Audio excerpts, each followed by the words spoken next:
నమస్కారం. నా పేరు మామిడిపల్లి నాగభూషణం, అఖిలాంధ్ర దివ్యాంగుల సేవా సమితి అధ్యక్షుడిని. ముఖ్యంగా ఈ మీడియా సమావేశం ప్రధానమంత్రి నరేంద్ర మోడీ గారికి కృతజ్ఞతలు తెలుపుకోవడానికి కోసం పెట్టాము. ఎందుకంటే దివ్యాంగులు అంటే చిన్న చూపు చూసే ఈ సమాజంలో ఎన్నో ప్రభుత్వాలు మారినాయి, ఎన్నో గవర్నమెంట్లు మారినాయి. కానీ ఈ ఎన్డీఏ గవర్నమెంట్ లో ప్రధానమంత్రి మోడీ గారు నిర్మలా సీతారామన్ ద్వారా కొత్తగా పెట్టిన ప్రవేశం ఏంటంటే మాకంటూ ఒక బడ్జెట్ పెట్టి దాంట్లో మన దివ్యాంగులు ఏ పరికరాల గురించి గాని వేరే ప్రధానమంత్రి మాటలు అనేది తీసుకొస్తున్నారంట. అవి కొత్తగా తీసుకొచ్చే మాటలు గాని, తర్వాత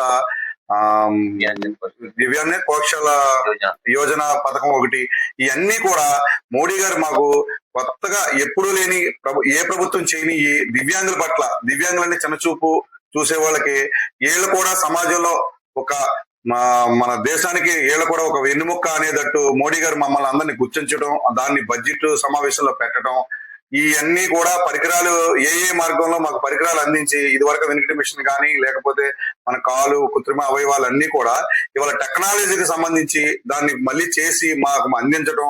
ఇప్పటికే గవర్నమెంట్ ఆల్రెడీ ఎన్డీఏ గవర్నమెంట్ మాకు పెన్షన్ రూపంలో 6,000 15,000 రూపాయలు ఎలాగా ఇస్తున్నారో అలాగే సెంట్రల్ గవర్నమెంట్ ఎప్పుడు ఏ గవర్నమెంట్ అందించిన రీతిలో ఈ పరికరాల విషయంలో కానీ చదువుకున్న విద్యార్థులకు శిక్షణ తరగతులు పెట్టి వాళ్ళకు ఏ సిస్టమ్ లోనే కంప్యూటర్లతో నేర్పి వాళ్ళకు కూడా పిఎం అనే కార్యక్రమాన్ని కూడా మోడీ గారు మమ్మల్ని కల్పించినందుకు ఆయనకి ప్రత్యేక ధన్యవాదాలు తెలుపుకుంటూ, అలాగే మా దివ్యాంగుల పట్ల ఎవరైతే ఇలాగా పెద్ద మనసు చేసుకుంటారో వాళ్ళకి ఎప్పుడు కూడా మా దివ్యాంగులు ఎప్పుడు కూడా కృతజ్ఞతలు తెలుపుకుంటామని చెప్పి తెలియజేస్తాం.